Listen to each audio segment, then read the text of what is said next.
Yoo-hoo! How you doing?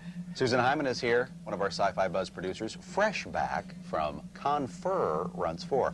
Now, why the fur there? What's that fur? That's for Furry Fandom. Mm-hmm. It was an anthropomorphic animation festival. What the heck is that? Oh, I thought you'd ask that. That is when you ascribe human traits and characteristics to an animal. Oh. Kind of like. Well, like this picture here. Oh, is that Dan Rather? Oh, that's you! Very good, Mike. Nicely done. Yeah. An extinct animal right there. Not really. Now, you're talking about ascribing personal traits to like a Bugs Bunny or Roger Rabbit or something like that. Well, it starts there, but just take a look at this piece because it goes way beyond. Fun, fur, and hundreds of fans were out in force at this year's 4th annual Conference in Costa Mesa, California. Since its inception, the convention has evolved into a high-energy celebration of anthropomorphic art, animation, and attitude.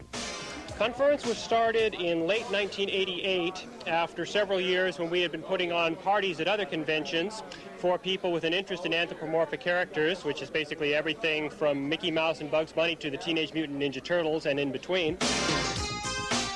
Faithful Furrydom fans offer various explanations for their devotion to the art form. The fun and profit of anthropomorphics, yes. But most sentiments are rooted in the basic ability to communicate easier through cuddly critters than human figures.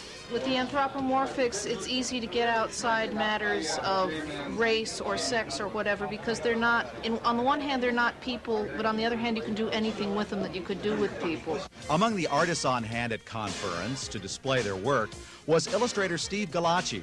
He's found a wider audience for his socially conscious stories by using anthropomorphics in his underground comic book, Albedo.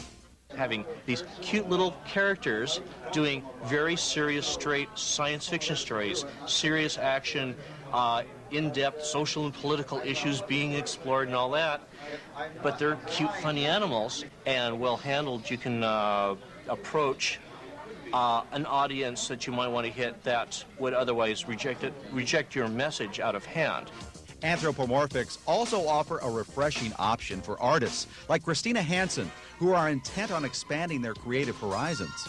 I've been working a lot with the human figure for so long. I've been kind of going out my way to find challenges, and that's a lot of what the anthropomorphics do for me, is they give me a challenge and something different and something new to work with.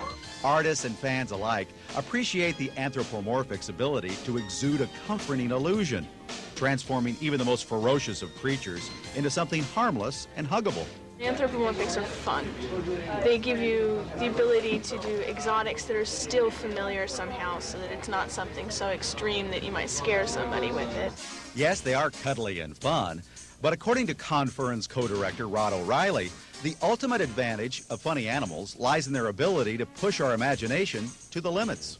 Anthropomorphics, in many ways, kind of reflect sort of a human desire to be able to push the boundaries, both of what we're allowed to do and what we're capable of doing, a lot like superheroes do.